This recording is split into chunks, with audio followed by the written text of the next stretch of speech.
दोस्तों तस्वीरों में आप जिस पासपोर्ट को देख रहे हैं ये भारत का सबसे ताकतवर पासपोर्ट है और भारत के इसी सबसे ताकतवर पासपोर्ट को भारत सरकार ने शाहरुख खान को दिया है। दोस्तों ये पासपोर्ट इतना ताकतवर है कि इस पासपोर्ट की वजह से शाहरुख खान पर दुनिया में कहीं पर भी मुकदमा दर्ज नहीं किया जा सकता। इस पासपोर्ट की वजह से शाहरुख खान को कहीं डिटेन नहीं किया जा सकता, दुनिया में कहीं गिरफ्तार नहीं किया जा सकता। दोस्तों ये पासपोर्ट इतना ताकतवर है कि इस पासपोर्ट को लेकर शाहरुख खान दुनिया के अक्सर देशों में बगैर वीजा के यात्रा कर सकते हैं। कौन सा है ये पासपोर्ट, आपको ये पासपोर्ट कैसे मिल सकता है, साथ ही भारत में कितने तरीके के पासपोर्ट होते हैं, इस वीडियो में मैं वही बताऊंगा। दोस्तों ये वीडियो बहुत बड़ी नहीं है लेकिन बहुत रिसर्चेबल है। आपको इस वीडियो में बहुत नई जानकारी मिलेगी जो आपके लिए बेहद जरूरी हो सकती है। दोस्तों इस वीडियो को शुरू करने से पहले मैं आपको एक और वीडियो दिखाऊंगा ताकि आप इसको और बेहतर से समझें। दोस्तों आप यहां पर सचिन तेंदुलकर को देखिए। सचिन तेंदुलकर एयरपोर्ट पर है और एयरपोर्ट के अंदर जा रहे हैं लेकिन उनकी चेकिंग नहीं हो रही है, उन्हें किनारे से ले जाया जा रहा है। जब ये वीडियो सोशल मीडिया पर आई तो चर्चा का विषय बन गई। लोग कहने लगे कि सचिन के लिए अलग नियम बना दिया, वीआईपी के लिए अलग नियम बना दिया, मंदिरों में भी यही नियम है ना। ये सचिन का सम्मान है, उन्हें चेक ही नहीं किया जा सकता। इस वीडियो में मैं उन्हें चेक क्यों नहीं किया जा सकता पूरी बातें बताऊंगा, लेकिन फिलहाल मैं आपको इस पासपोर्ट के बारे में बता दूं, इस पासपोर्ट की ताकत के बारे में बता दूं। दोस्तों इस पासपोर्ट को कहते हैं डिप्लोमेटिक पासपोर्ट और इसे वीवीआईपी पासपोर्ट या डी पासपोर्ट भी कहते हैं। दोस्तों ये पासपोर्ट कितना ताकतवर है ये तो मैं आपको शुरुआत में ही बता चुका हूं। ये पासपोर्ट राहुल गांधी के पास भी है और राहुल गांधी का यही पासपोर्ट चर्चा का विषय तब बना था जब उन पर नेशनल हेराल्ड का मुकदमा हुआ और उनकी संसद सदस्यता चली गई, तब यह पासपोर्ट उनसे छीन लिया गया, लेकिन बाद में फिर उन्हें यह पासपोर्ट दे दिया गया। सोचिए यह पासपोर्ट कितना ताकतवर होता है। यह पासपोर्ट मिल किसे सकता है, आइए आपको बताता हूं। दोस्तों यह डिप्लोमेटिक पासपोर्ट है और यह डिप्लोमेटिक पासपोर्ट उनको मिलता है जो सरकार का प्रतिनिधित्व करते हैं। शाहरुख खान इतने फेमस हैं कि वो दुनिया में कहीं पर भी जाएंगे तो लाखों लोग उन्हें सिर्फ देखने के लिए, अपनी आंखों में बसाने के लिए और कैमरे में कैद करने के लिए खड़े हो जाते हैं। इसीलिए वो भारत का प्रतिनिधित्व करते हैं। उनकी पिक्चरें भारत के नाम से दुनिया भर में लगती है, वो भारत के नाम से पूरी दुनिया भर में जाने जाते हैं, इसलिए सरकार ने उन्हें ये पासपोर्ट दिया है। दोस्तों ये इसके अलावा ये पासपोर्ट आईएएस, आईपीएस, आईएफएस को भी तब मिलता है जब वो भारत का प्रतिनिधित्व करने कहीं विदेश जाते हैं। इसके अलावा सांसद, केंद्रीय मंत्रियों को भी ये पासपोर्ट दिया जाता है, उनको दिया जाता है जो किसी काम से भारत का प्रतिनिधित्व करने विदेश में जा रहे हैं। बहुत कम समयों के लिए दिया जाता है। 28 पेज का ये पासपोर्ट होता है। इस पासपोर्ट को आपने समझ लिया। अब मैं सचिन तेंदुलकर की उस वीडियो पर पुनः आ जाता हूं। सचिन तेंदुलकर को आपने देखा अंदर जाते हुए बगैर चेकिंग के। ये किस कारण हुआ पता है? क्योंकि सचिन तेंदुलकर को भारत रत्न मिला है और जब किसी को भारत रत्न मिल जाता है तो वो भारत का रत्न हो जाता है।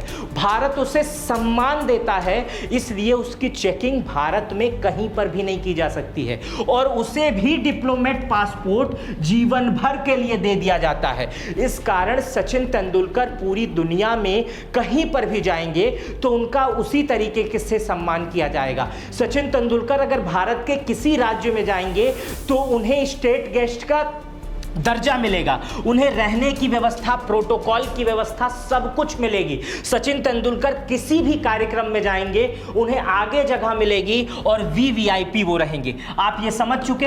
अब ये मत कहिएगा कि सचिन तेंदुलकर के लिए अलग लाइन बनी थी, अलग नियम बना था। सचिन तेंदुलकर एक क्रिकेटर तो है ही, साथ में वो भारत रत्न है और जो भारत रत्न होता है उन्हें ये सारी सुविधाएं भारत देता है। अब मैं आपको बता रहा हूं क्योंकि शुरुआत में ही मैंने बताया था कि भारत के पासपोर्ट्स के बारे में बताऊंगा कि लाल पासपोर्ट, नीला पासपोर्ट, नारंगी पासपोर्ट ये क्यों होता है और क्यों ये अलग अलग को दिया जा सकता है। आप किस कैटेगरी में आ सकते हैं और आप कौन सी कैटेगरी का पासपोर्ट आवेदन कर सकते हैं और आपको कौन मिलेगा, कौन सा पासपोर्ट मिलेगा। शाहरुख को ये मिल गया तो आपको क्यों नहीं मिला, ये सारी बातें आप समझ पाएंगे।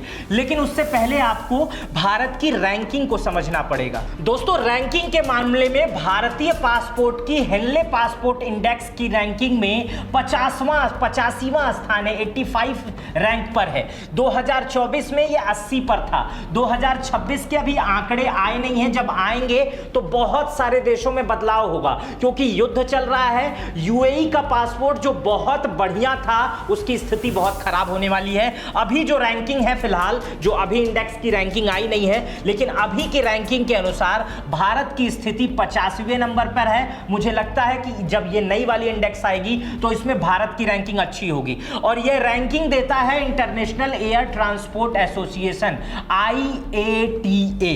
पासपोर्ट धारकों को, भारत के जो पासपोर्ट धारक हैं, वो 57 देशों में बगैर वीजा के यात्रा कर सकते हैं। अगर आपके पास भारत का पासपोर्ट है तो आप इतने मजबूत हैं कि आप 57 देशों में बगैर वीजा की यात्रा कर सकते हैं। लेकिन ऐसा नहीं है कि सबसे मजबूत है, आगे देखेंगे तो आपको पता चलेगा कि दुनिया में कितने मजबूत देश हैं। अगर वो पासपोर्ट अगर आपके हाथ लग जाए तो पूरी दुनिया में आप यात्रा करते रहिए, आपको रोकने वाला कोई नहीं है। देखिए, यूएई ने अपनी रैंकिंग को बहुत सुधार किया था। यूएई पहले 10वें स्थान पर, इस समय 10वें स्थान पर है। और यूएई जो है, अगर आपके पास यूएई का मतलब दुबई का पासपोर्ट है, यूएई का पासपोर्ट है, तो आप 185 देशों में यात्रा कर सकते हैं। अमेरिका की रैंकिंग गिर गई है, अमेरिका 9वें स्थान पर है। और अमेरिका का अगर आपके पास पासपोर्ट है तो भी आप लगभग इतने ही देशों में यात्रा कर सकते हैं। जो सबसे खराब स्थिति में है उसमें पाकिस्तान है, इराक है, सीरिया है। ये जहां भी जाते हैं उन्हें संदिग्ध की नजरों से देखा जाता है और इनकी पासपोर्ट रैंकिंग बहुत नीचे है और जहां पर भी जाते हैं वो संदिग्ध ही कहलाते हैं। इसीलिए इनको बहुत सारे कम देश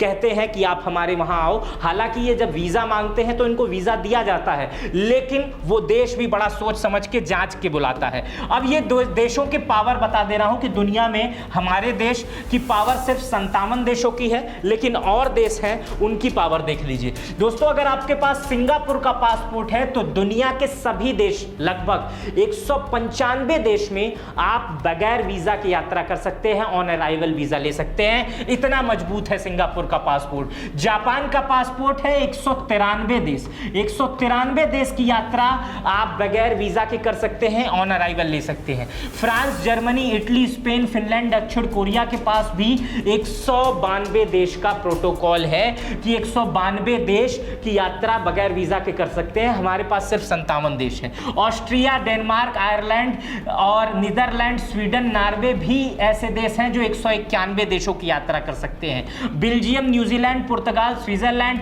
यूनाइटेड किंगडम, ये भी 190 देश की यात्रा करते हैं। ग्रीस, ऑस्ट्रेलिया के पास भी लगभग 179 है। कनाडा, पोलैंड, माल्स के पास भी 188 देश है। हंगरी, चेकिया के पास भी 187 है। और संयुक्त राज्य अमेरिका 186वें नंबर पर है। और लुथानिया, लतानिया, स्लोवेनिया और संयुक्त राज्य अमीरात 185 देश की यात्रा ये लोग कर सकते हैं। मतलब इन देशों के पावरफुल पासपोर्ट हैं। ऐसा माना जाता है कि इस देश के नागरिक बेहतर होते हैं, किसी देश में जाकर उत्पात नहीं मचाते हैं, इनके पास पैसे होते हैं, इसलिए इनकी पासपोर्ट रैंकिंग बहुत बेहतर होती है। और यही पासपोर्ट रैंकिंग के कारण जब ये किसी देश में जाते हैं तो वहां उन्हें वीजा नहीं लेना पड़ता है, और अगर लेना भी पड़ता है तो ऑन अराइवल तुरंत मिल जाता है। जैसे हमको अगर अमेरिका जाना होगा तो बहुत पापड़ बेलना पड़ेगा, लेकिन अगर किसी अमेरिकी को हमारे वहां आना पड़ेगा तो भारत का टिकट कटाएगा, जब गेट पे आएगा ऑन अराइवल वीजा लेगा और तुरंत एंट्री हो जाएगी। ये पावर होती है किसी देश के पासपोर्ट की। आइए अब बताते हैं हम कि भारत में कितने प्रकार के पासपोर्ट हैं और आपको कौन सा मिल सकता है।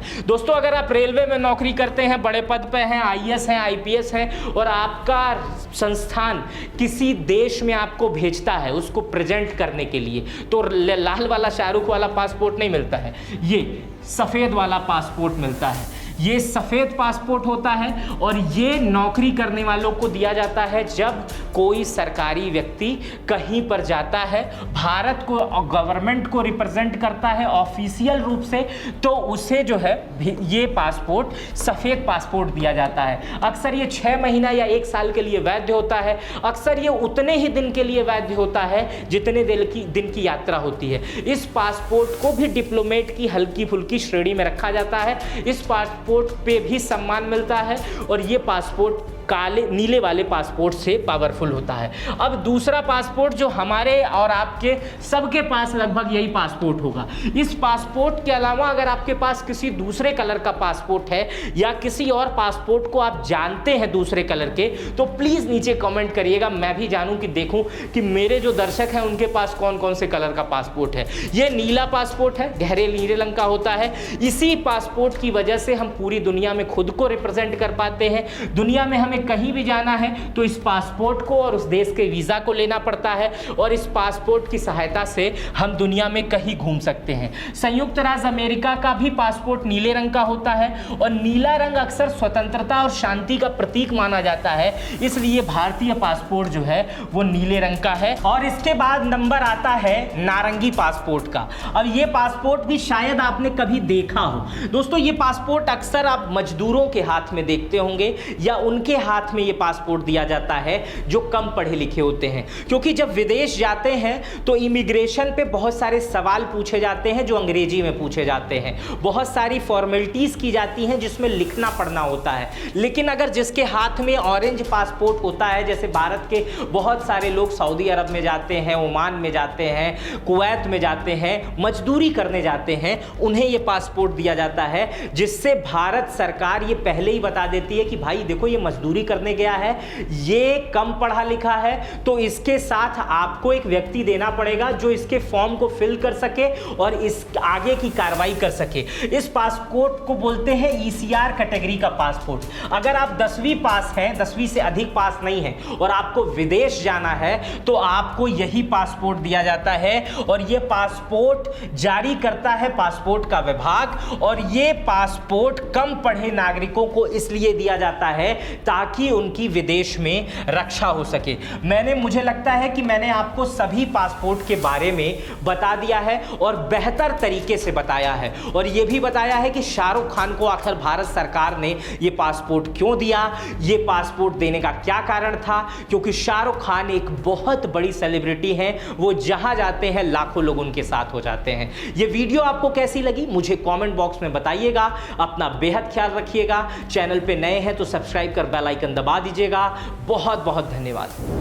दोस्तों, आशा करता हूं कि पासपोर्ट वाली ये वीडियो आपने देख ली होगी। अब मैं आपको उत्तर प्रदेश ले चलने की अनुमति चाहता हूं। मैं उत्तर प्रदेश के कुछ विकास के बारे में और उत्तर प्रदेश की कुछ जानकारियों के साथ ये वीडियो लाया हूं। इसे आप समझ सकते हैं और उत्तर प्रदेश को जान सकते हैं। दोस्तों, अगर आपके उत्तर प्रदेश से हैं तो आपके लिए खुशखबरी है। उत्तर प्रदेश में दोस्तों वर्तमान समय में 7 एक्सप्रेसवे चालू हैं। इसके अलावा 3 एक्सप्रेसवे निर्माणाधीन हैं और 12 नए प्रस्तावित हैं। आने वाले समय में उत्तर प्रदेश में 22 एक्सप्रेसवे हो जाएंगे। उत्तर प्रदेश में इस समय पूरे भारत का 42% एक्सप्रेसवे है, लेकिन 2 महीने के अंदर जब गंगा एक्सप्रेसवे आ जाएगी तो लगभग 62% एक्सप्रेसवे भारत का उत्तर प्रदेश में होगा। यह आपके लिए गर्व की बात है। दोस्तों, उत्तर प्रदेश आज इतना विकसित हो चुका है, इसीलिए विकसित उत्तर प्रदेश इसे कहा जा रहा है। विकसित भारत का विकसित उत्तर प्रदेश कहा जा रहा है। इसके पीछे कारण यह है कि वीवो जैसी कंपनी उत्तर प्रदेश में है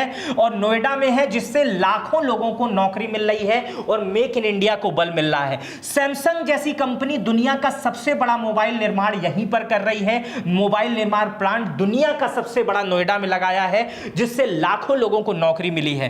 पेप्सिको जैसी कंपनी 2017 के पहले ये कंपनियां नहीं थी। 2017 के बाद जब निवेश मिला, जब सुरक्षा मिली, तो ये कंपनियां आई। पेप्सिको जैसी कंपनी मथुरा में है, जहां फूड प्रोसेसिंग यूनिट लगाई है, जिससे लाखों किसानों को फायदा मिला है। अडानी ग्रुप ने लॉजिस्टिक, डिफेंस और इंफ्रास्ट्रक्चर में इतना बड़ा इन्वेस्ट यूपी में किया है, जिससे लाखों लोगों को फायदा मिल रहा है। एचपीसीएल जैसी कंपनी उत्तर प्रदेश में आई है, जिससे ऊर्जा के क्षेत्र में उत्तर प्रदेश में बहुत काम हुआ है। गूगल जैसी कंपनी पाइपलाइन में है नोएडा में आने के लिए, जिससे आईटी और टेक्नोलॉजी क्षेत्र में हब उत्तर प्रदेश को बनाया जाएगा। ये सब कंपनियां उन्हीं प्रदेशों में जाती हैं जहां पर सुरक्षा मिलती होती है कंपनियों के लिए, कंपनियों पर कोई कब्जा ना कर ले, ये सब चीजें ना हो जाएं, ये सब कंपनियां तभी जाती हैं। शायद इसीलिए योगी सरकार के इस सरकार को विकसित भारत का विकसित उत्तर प्रदेश कहा जा रहा है। अब हम चलते हैं नए भारत के नए उत्तर प्रदेश पे, कुछ और जानकारी जान लीजिए। ये नए भारत का नया उत्तर प्रदेश है दोस्तों। कभी जहां पर उत्तर प्रदेश में दंगों की चर्चा होती थी पूरे दुनिया में, आज एनसीआरबी के आंकड़े बता रहे हैं कि कानून व्यवस्था में जबरदस्त सुधार हुआ है, दंगे की घटनाओं में कमी आई है, जिससे लोगों में सुरक्षा का माहौल है। जहां पहले धार्मिक आयोजनों में व्यवस्था होती ही नहीं थी, अव्यवस्था होती थी, आज 20 करोड़ से अधिक लोग कुंभ में नहा रहे हैं। जहां कभी युवा बेरोजगारी के लिए भटकते थे, वहीं सरकार ने 9 सालों में 3 करोड़ लोगों को नौकरी दी है, स्वरोजगार दिया है, जिसमें 9 लाख तो सिर्फ सरकारी नौकरी दी गई है। जहां बिजली पानी की समस्या इतनी थी कि कहा जाता था कि उत्तर प्रदेश जहां से शुरू होता है वहां से अंधेरा शुरू होता है। अगर आप उत्तर प्रदेश से जान रहे होंगे, यही गर्मी में लोग छत पर सोने चले जाते थे, आज वहां लगभग 24 घंटे की बिजली मिल रही है। जहां पहले महिलाओं की सुरक्षा की चिंता थी, आज मिशन शक्ति और 1090 जैसे हेल्पलाइन है जो महिलाओं को मदद कर रहे हैं। आज महिलाएं हर क्षेत्र में, गांव हो या शहर, रात में 10, 11 बजे, 12 बजे आसानी से घर पहुंच रही हैं और उन्हें कोई कुछ भी नहीं बोल रहा है। जहां पहले महिलाओं की भागीदारी बहुत कम थी हर क्षेत्रों में, आज सरकारी क्षेत्रों में लगभग बराबर सी कर दी गई है। अभी पुलिस की नौकरी महिलाओं के लिए आरक्षित कर दी गई थी, भैया इतने लोग ही रहेंगे महिला, और उससे ज्यादा लोग महिलाएं आई। इसी तरह 70 लाख से अधिक SHGS में महिलाएं हैं। अब आप समझिए कि उत्तर प्रदेश महिलाओं को लेकर कितना आगे बढ़ रहा है। शायद यही कारण है कि भारत का नया उत्तर प्रदेश, जहां पर विकास आंकड़ों में नहीं दिख रहा है बल्कि जनता के जीवन में दिख रहा है, इसीलिए इसे नए भारत का नया उत्तर प्रदेश कह रहे हैं। ये चीजें आप समझ गए। अब मैं आपको ले चल रहा हूं नव निर्माण के नव वर्ष में। उत्तर प्रदेश के मुख्यमंत्री को मुख्यमंत्री पद पे बैठे 9 साल हुए, इसीलिए इसको कहा जा रहा है नव निर्माण के 9 वर्ष। इसके पीछे कारण है दोस्तों, नव निर्माण के 9 वर्ष कहने के पीछे कारण है क्योंकि इसमें इतना विकास हुआ है, जैसे 40 लाख करोड़ से अधिक का निवेश प्रस्ताव MOU साइन हुए हैं, 15 लाख से अधिक करोड़ के निवेश धरातल पे उतरे हैं और आज इसी कारण विश्व का प्रमुख निवेश केंद्र बन चुका है उत्तर प्रदेश। पूरे वैश्विक जगत में, पूरा वैश्विक जगत उत्तर प्रदेश में निवेश करने आ रहा है। उत्तर प्रदेश में बीते 9 सालों में 3 करोड़ से अधिक स्वरोजगार विकसित किया गया है, जिससे उत्तर प्रदेश जो है रोजगार उत्पन्न करने वाले राज्यों में अग्रिम भूमिका में है। पहली बार ऐसा हुआ है जब जापान, सिंगापुर और जर्मनी और वर्ल्ड इकोनॉमिक फोरम के साथ 4.46 लाख करोड़ का MOU साइन हुआ है, जिसे वैश्विक इसी को कह रहे हैं वैश्विक भरोसा आया है उत्तर प्रदेश में। अब उत्तर प्रदेश में निवेश इतना बढ़ रहा है कि सरकार ने 75,000 एकड़ में लैंड बैंक का निर्माण किया है। इसमें निवेश मित्र और निवेशार्थी को बहुत लाभ मिलेगा, सिंगल विंडो मिलेगी, जिससे निवेश की प्रक्रिया बहुत बेहतर हो जाएगी। इलेक्ट्रॉनिक सेक्टर में उत्तर प्रदेश में मोबाइल का जो योगदान है, आप जान के हैरान हो जाएंगे कि पूरे भारत का 55% से अधिक जो मोबाइल का निर्माण होता है वो उत्तर प्रदेश में होता है। उत्तर प्रदेश में सेमीकंडक्टर चिप के अलावा लड़ाकू विमान तक बन रहे हैं। सोचिए उत्तर प्रदेश कितना आगे बढ़ रहा है। दोस्तों, उत्तर प्रदेश में इस समय 31,000 से अधिक फैक्ट्रियां, 96 लाख से अधिक MSME कार्यरत हैं। उत्तर प्रदेश में स्टार्टअप, उत्तर प्रदेश में जहां 21,000 से अधिक स्टार्टअप कार्यरत हैं, जिसमें 50% महिलाओं का हाथ है। टेक्सटाइल के क्षेत्र में उत्तर प्रदेश जबरदस्त आगे बढ़ रहा है, जहां टेक्सटाइल पार्क का निर्माण किया जा रहा है, जिसमें 3 लाख से अधिक लोगों को नौकरी मिल रही है। उत्तर प्रदेश डिफेंस कॉरिडोर बना रहा है, बना भी चुका है, जहां पर 197 MOU साइन किए गए हैं, जिसमें 34,000 करोड़ का इन्वेस्टमेंट है, जिससे 52 लाख लोगों को, 5.2 लाख लोगों को नौकरी मिलने वाली है। सोचिए कितना आगे बढ़ रहा है उत्तर प्रदेश। अब हम पहुंच गए हैं नोएडा इंटरनेशनल एयरपोर्ट एयरपोर्ट पे। दोस्तों आपने कभी सोचा होगा उत्तर प्रदेश का एक गांव, उत्तर प्रदेश जो कभी पिछड़ा माना जाता है, आज वहां दुनिया का सबसे बड़ा एयरपोर्ट बन रहा है। दुनिया के सबसे बड़े एयरपोर्ट की श्रेणी में आने वाला उत्तर प्रदेश बन रहा है। एशिया का सबसे बड़ा एयरपोर्ट तो बन के लगभग 2 साल में तैयार हो जाएगा, जिसका पहले चरण का उद्घाटन कुछ दिन पहले प्रधानमंत्री मोदी ने किया है। दोस्तों ये एयरपोर्ट इतना बड़ा है कि इसका क्षेत्रफल लगभग 5000 हेक्टेयर का है।